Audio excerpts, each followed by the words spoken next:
తెలంగాణ ప్రభుత్వం ప్రతిష్టాత్మకంగా చేపట్టిన వన మహోత్సవాన్ని మంత్రి కొండా సురేఖ గ్రేటర్ వరంగల్ కార్పొరేషన్ ప్రాంగణంలో రోడ్డు ఊడ్చి ప్రారంభించారు.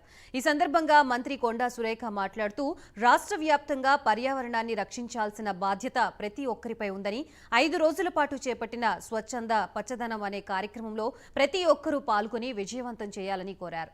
రాష్ట్రంలో ప్లాస్టిక్ నివారణే లక్ష్యంగా పనిచేస్తున్నామని అన్నారు.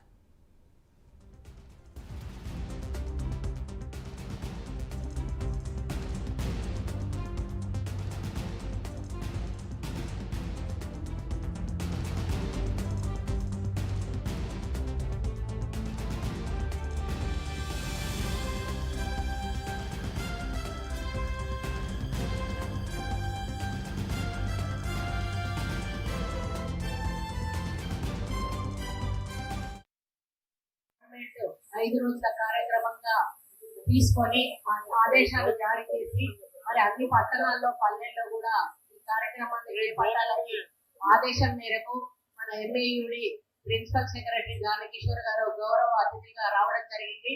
మరి కరోనా వచ్చిన తర్వాత మనకు అనారోగ్యాలు ఎక్కువగా వస్తా ఉన్నాయి, తెలియని జబ్బులు వస్తా ఉన్నాయి. వయసుతో సంబంధం లేనటువంటి జబ్బులు రావడమే కాకుండా ప్రాణాలు కోల్పోవడం జరుగుతూ ఉంది.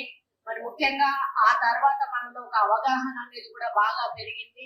మనం తిండి భోజనం విషయంలో గాని, హెల్త్ విషయంలో గాని, అదే విధంగా మనకు బయట పరిశుభ్రత అనేది కూడా ఉండాలి అనేటువంటి విషయంలో మనకు చాలా అవగాహన పెరిగినా కూడా ఇంకా కొన్ని చోట్ల వాటిని పాటించకపోవడం వలన ఈ వర్షాకాలంలో ఎక్కువగా డెంగ్యూ గాని, మలేరియా గాని, మరి చికెన్ గున్యా గాని, స్వైన్ ఫ్లూ గాని ఇటువంటి రకరకాల జ్వరాలు వచ్చి ఇబ్బందులు పడుతూ నిరుపేదలు కూడా పెద్ద పెద్ద హాస్పిటళ్లలో జాయిన్ అయ్యి లక్షల రూపాయలు ఖర్చు పెట్టి మరి వాళ్ళు అప్పుల పాలవుతూ బాధపడతా ఉన్నారు. కాబట్టి మనము ఒక జబ్బు రాకముందే జాగ్రత్త తీసుకుంటే జబ్బు రాకుండా ఉండే అవకాశాలు చాలా ఎక్కువ.